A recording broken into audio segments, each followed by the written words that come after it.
It's yet another Thursday, the 24th day of August 2023. Hello and welcome to the newspaper review on Tab TV. My name is Sophia John, your host for today. You know what happens on the show, or in case you're just joining us for the first time and you're wondering what we do here, it's a show where we get to look at news stories making the front page of Nigerian newspaper. And as usual, I won't be doing this alone. I'll be doing this with my very gorgeous, elegant Kosi. Kosi, how are you doing? I'm good, I'm fine. You look so gorgeous. You know, each time we come on the show, I must always compliment you. I noticed and I'm blushing about it. So this yellow, what's with the yellow today? What inspired this yellow? My skin color, I guess. Your skin color? Yellow, electric yellow. It's a sunny day and the It's yellow a is Sunday, matching exactly. the yellow is yellowing. It's yellowing. Thank you for joining us on the show. You're most welcome. Thank you. You too can also be a part of the show. Follow us on all our social media handles. We're on Instagram, tabtv_NG. We're on Twitter, tabtv_NG. We are also on Facebook, tabtvNG. And we're on TikTok too, tabtv_NG. All right, let's dive into our first newspaper for today. We'll be looking at This Day newspaper. This Day is leading.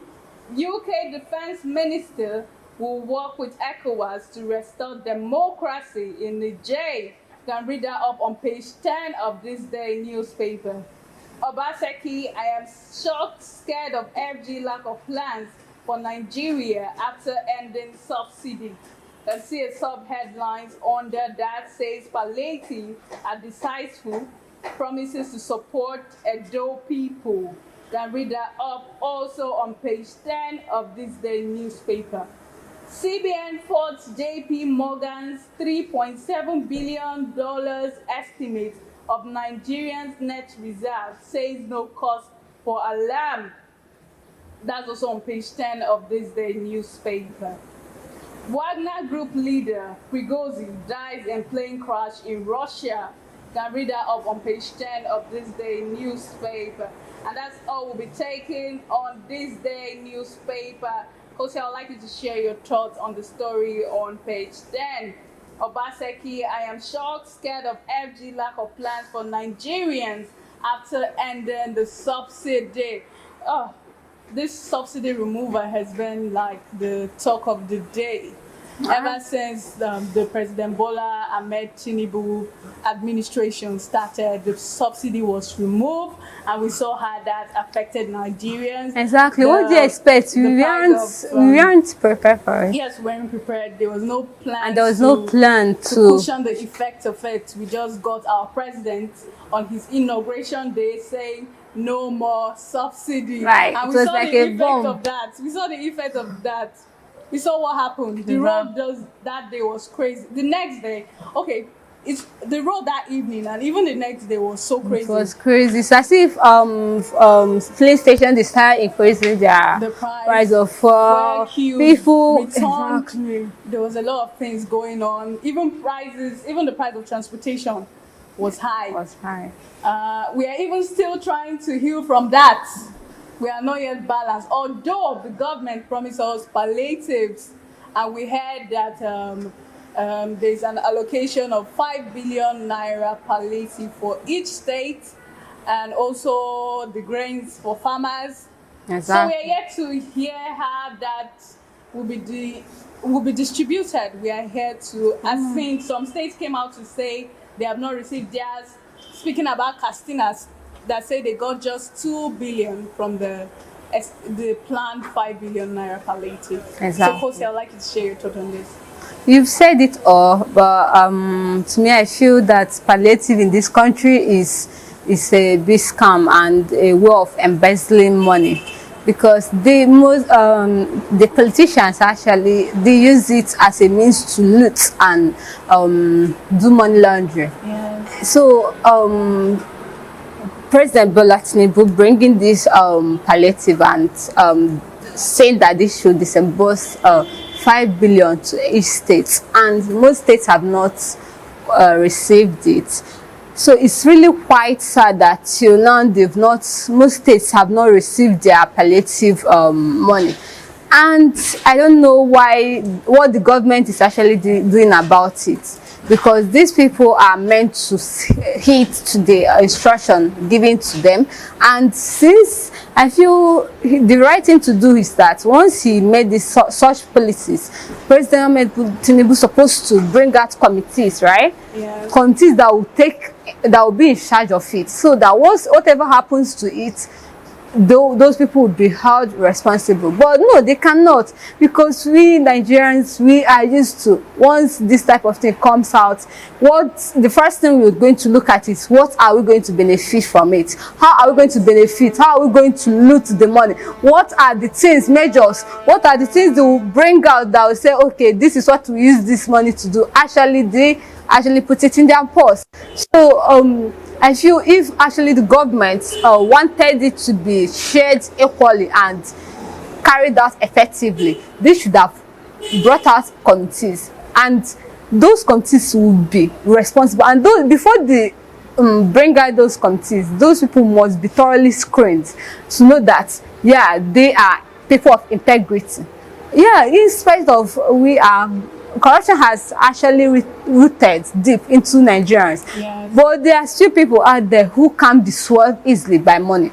So I feel that those are the people that should be in charge of this palliative disbursement, so that people, all states, all the 30 states will be able to gain from it.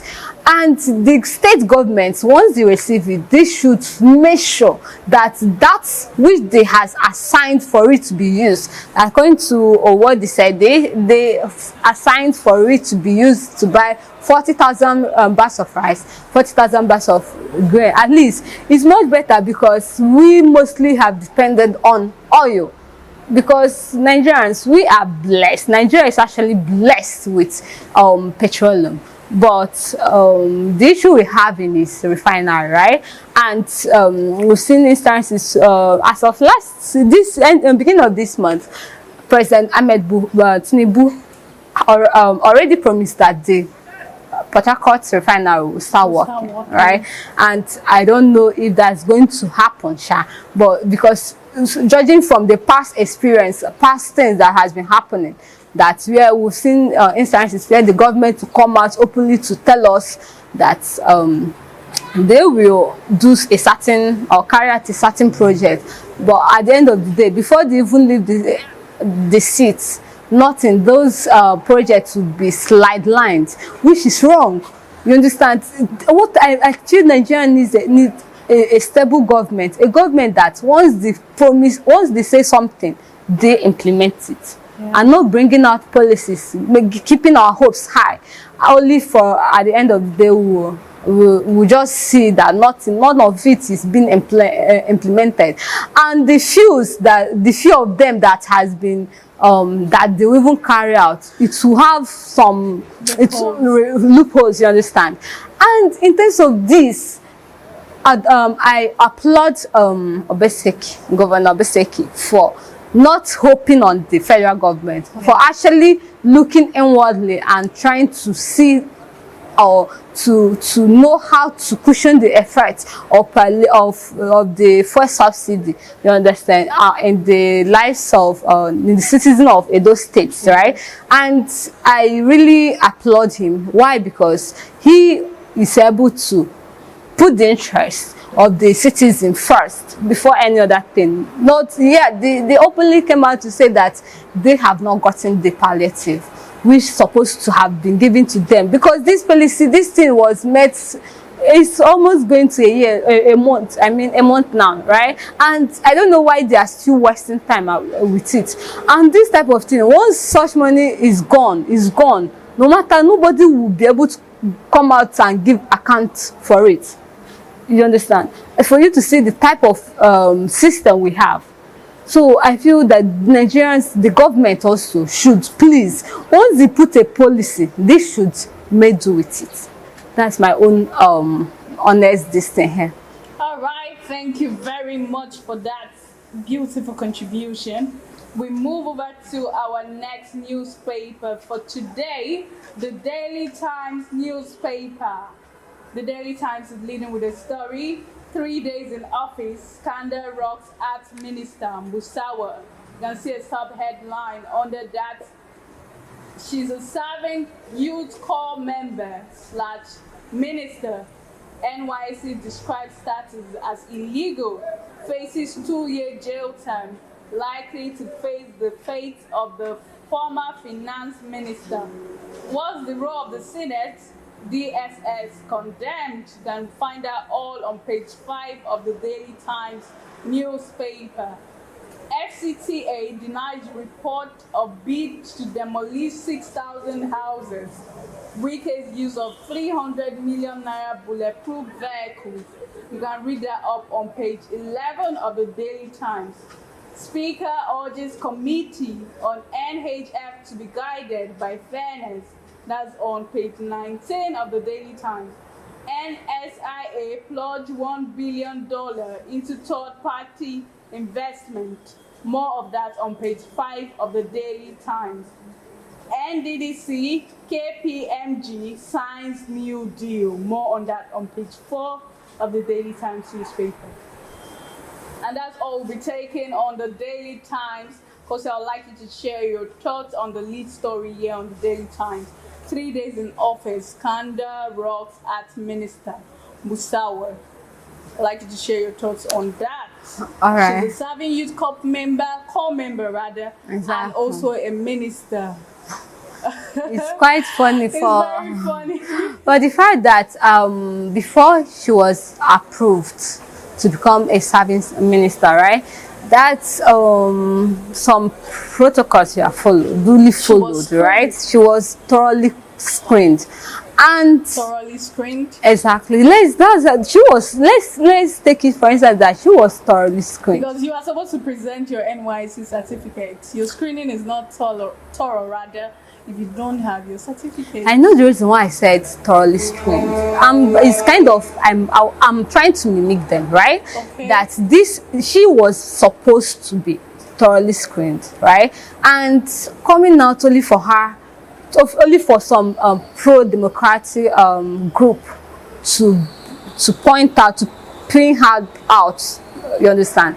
And if you look at it, you see that, what does that, you ask yourself, what does this mean? Does it mean that the Senate president and the senators are not doing the work which has been vested in them to do? Because according to the Constitution, the president has the right to nominate, to appoint actually, to nominate a minister. Okay. Why the House of Senate have the right, or the vested with that power, to screen them, and anyone found faulty or not qualified to become a minister, they have the right to dismiss the person with a valid reason, right? Yeah. And this should be a valid reason, owing that in NYSC that once two persons in the Constitution, Nigerian Constitution rather, once you cannot be doing two service at the same time. In terms of you're doing your NYSC, it's actually government service, yeah, and you're also doing serving as a minister. It's not possible, right? And it's to me, I feel that does it mean that the Senate president and the senators are not competent as they claim? A government that came out to say that this government is going to be all about transparency, there's nothing like corruption, that anything, no trace of corruption in it, and they will always account for whatever that's been done in the government, right? And coming out for us to find this out, does it mean that those words are just high sounding nothing? Does it mean that they are actually manifestos just to give us hopes that this government is actually a good one? To me, I feel that they are playing on Nigerians' intelligence. Exactly, because these people are meant to screen all the ministers thoroughly. But for us to find out that one of them. Only God knows what will be going behind. This is just like she was unfortunately a victim. And I feel that the government should put more effort in being transparent. They should put more effort in whatever they are trying to do. All the policies they made, they bring out, they should make sure they implement it and carry it effectively. In terms of this lady, yeah, as according to the story, she came back. She was serving before, and later came back. As of last year, okay, during President Muhammadu Buhari's regime, she was actually appointed, and so during that time that Senator Lawan was the was the Senate president, sorry, and he was able to screen them thoroughly and find out that she didn't have her certificate, which automatically she's disqualified, which is a valid reason. But now coming now for us to find out that she didn't have it, and still she's now the minister. So I feel that the person who should be held responsible for it should be the Senate president. And owing to some things that has happened in the past, especially this enjoyment money that happened, I seriously, that whenever I think about it, it makes my heart bleed, because this amidst the country, the hardship that people are facing, amidst the fuel hike, amidst everything, these people still are giving token. Once they say token, they are just saying it to make it sound as if it's just a small money. It's not small money, enjoyment money, apart from their own salary. And as of last 2 months, they came out clamoring for this thing to be increased. People that collect close to millions of naira every month, both allowance money, both wardrobe money, maintenance money, everything, they collect it. But there are people out there clamoring for them to at least increase their minimum wage, which is just 30,000. What would 30,000 do for even one person? What would 30,000? 30,000 cannot last me for 1 week. 1 week is even is more, because everything now has increased. Yeah. Just the transport alone, half of the money has gone down. Then talking about the feeding, talking about the NEPA bill, the light, the TV for subscription and all that. So I feel that Nigerians or the government, what they have is misplaced priorities. So they should set their priorities straight by cutting those things, those places that they know that they are actually spending more. They should cut some expenses, then channel it to places that will be okay, that will benefit Nigerians. Let's go on a short commercial break. When we come back, we'll be taking our last newspaper for today. So stay tuned. Hey there! Are you looking to record your videos, do your voiceovers, and take your professional pictures? Look no further. With our state-of-the-art newsroom, photography, kitchen for our food content creators, and exclusive children's studio, we certainly can deliver the best studio experience. Our carefully designed studio space can bring your diverse creative content ideas to life. We aim to consistently serve value to our customers far and wide. Come, let Tharv Media give life to your dreams. Tharv Media, a slice of infotainment. Hi, welcome back. This is still the newspaper review on Tap TV. We're taking our last newspaper for the day. We'll be looking at the Daily Trust newspaper. The Daily Trust is leading with a story. Reps FMBN draw battle line over multi-billion naira housing funds. You can find that on page 4 of the Daily Trust newspaper. Wagner leader, 9 others die in plane crash amid Niger crisis. Okay, sorry, let me take that again. Wagner leader, 9 others die in plane crash amid Niger's crisis. You can find that on page 24 of the newspaper. Lagos Assembly rejects 17 commissioner nominees, confirms 22 others. That's on page 10 of the newspaper. Kano government seeks larger share of FG's palliative. That's on page 30. Oh, Kano government needs larger share of the palliative. Because I feel Kano is always regarded as the biggest or largest state populated. Exactly. But I actually have my own personal doubts about that. Exactly. Because I used to wonder, why would they be more populated than Lagos? Lagos, where you have people of diverse state, diverse ethnicity. Lagos, why would they be more This populated? is Nigeria. What do you expect? Right, they can just populate their numbers and bring it out because they want to actually get a higher share. So this Nigerian thing can be possible. Yeah. Let's go back to the newspaper. Still on the Daily Trust. Implementation of new varsity curriculum begins September. That's according to the federal government. Read that up on page 6 of the newspaper.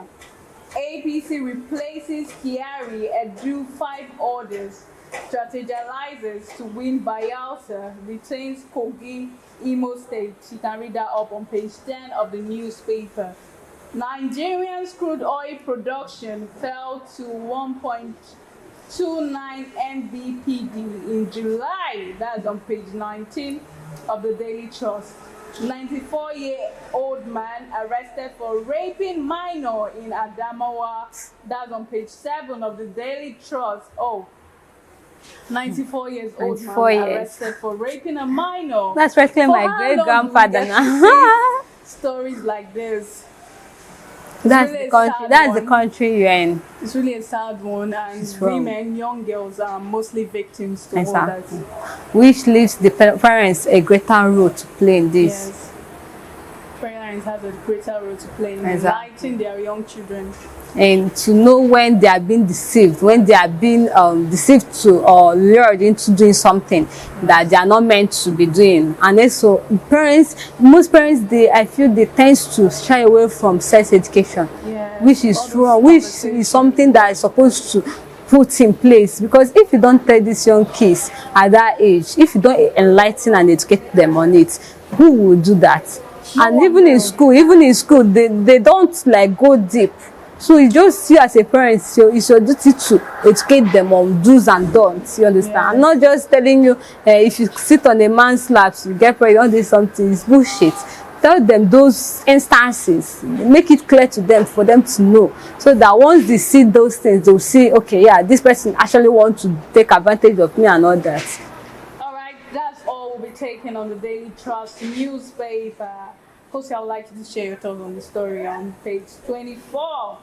Wagner leader, 9 others die in plane crash amid Niger's crisis. That's the story I've been seeing on all newspapers today. The thing actually happened yesterday, so it's something that nobody expected, because it's quite a sad one there, and it has been making headlines. Yeah, even the internet is on fire, because this is someone that's not as if he will not die, but it's something that came unexpected, and people has been making some speculations on what actually caused his death, and till now nobody has found what the issue or what is the cause of his death. Though, like, what happened to the plane, because he died from a helicopter crash, right? And a lot of speculations owing that Wagner the leader is actually opponent. Will I say, yeah, let me use it as opponent to Putin, president of Russia. And we all know what has happened to people that has opposed the Russian leader, which is Putin. And Putin, the world view him as the second Adolf Hitler. I don't know if you've been following Adolf Hitler. If you've gone, not if you have been following, if you have gone through his stories. Adolf Hitler of Germany, yeah. So his people view, or maybe that's how he's viewing himself. I know then Adolf Hitler is like, he's one of a dangerous man, and he regards himself as God. Demigod, you understand? And that's how people are viewing the president of Putin. And the president of Putin has been their president since 1980, and like that's quite a long time. 1980 is quite a long time. That's about I can't remember, but it's over 3 decades now. It's quite a long time, and these people, and we've had stories of how some people that oppose him, like so in 2006 they have a Russia former intelligence officer that opposed him, and he was reportedly killed by, he was poisoned actually with a very poisonous substance that will slowly kill the person. Okay. And we've had this issue of in 2018 where Russia former KGB, where he was, though his own is that he escaped the assassination, because they actually planted a very poisonous substance, chemical, on the handle of his door. Okay. Only for he was able to escape it, but the later found out that poisonous thing can kill, like it actually kill the person that found the bottle. So, and also we also saw the instance of in 2020, yeah, the Alexis, who opposed him, and he was reportedly charged with political fraud, and now he's having he's in prison now. He's serving his sentence there. And also this Wagner leader, I mean to say, this Wagner leader was actually his chef, and also a salesman, a hot dog salesman or something, and he rose from there to become the leader of Wagner. And this Wagner was actually found in 2014, and what their duty is to fight against injustice. Okay. And as of June, they had issue with Russian militants, because they also militants, but they are mercenaries. They are used for special duties, and these people are former ex-militants of Russians. They are what made up that Wagner. And coming there, they have fought a lot, even in Sudan, in Libya, and most people regard them, especially the Russians, they regard them as heroes, people that fight against injustice in the country. And there's something happened in July, something like thereabouts. I can't remember the exact month, where they had to, because they've been having a long time bitterness with the Russian military. And as of June this year, Wagner himself, Wagner leader, I can't remember his name, but he actually called the crisis off. They signed some documents and he called it off. So now I feel Putin he felt intimidated, he felt weak. Not that I'm saying that he is the one that killed him, but there are a lot of speculations that it could be him, he could be the one behind it. Nobody knows, because there are, even inside Russia, even both businessmen that has been vocal against him has been terminated. But you can't convince someone without having a very strong evidence that is beyond reasonable doubt to be able to convict that person. And since nobody has had that evidence, but you can't convict him, no matter what, you can't convict him. So I feel that his dying has really caused pain to a lot of people, and also joy to some people that actually hate him. And what effect do you think that his death will have on Niger? Crisis? Niger, so you know, we saw that video of him that appeared that he was somewhere in Africa. In Africa, he was yeah. talking about fighting injustice in Africa. Exactly, and I don't know, because exactly the Nigerians actually seek his help during the time of ECOWAS sanction and all that. So I really I won't place it, but they've hoped in this person. So it's time, with time we'll know whether they will step down and return back to civilian rule, since the person or the sole person they've depended on that will help them, because they are like the world power, like the strongest among other countries, African countries, among other countries that fully pledged on them. You understand? So to me, I feel we have to wait and see what will happen. Till then, let's see how it unfolds. All right, let's be hopeful and see how that unfolds. That's where we draw our curtains for today. It was really a great time here on the newspaper. Me review. too. Thank you for joining me, Kosi. You're most welcome. I'm really glad to be here. I'm really glad. Thank you. You too can also be a part of the show. Like, subscribe to our channel, drop your comments on the comment section, and also follow us on all platforms. On Instagram, we are tabtv_ng. On Twitter, we are also tabtv_ng. On Facebook, we are tabtv_ng, and we are also on TikTok too, tabtv_ng. Till we meet next time, stay safe.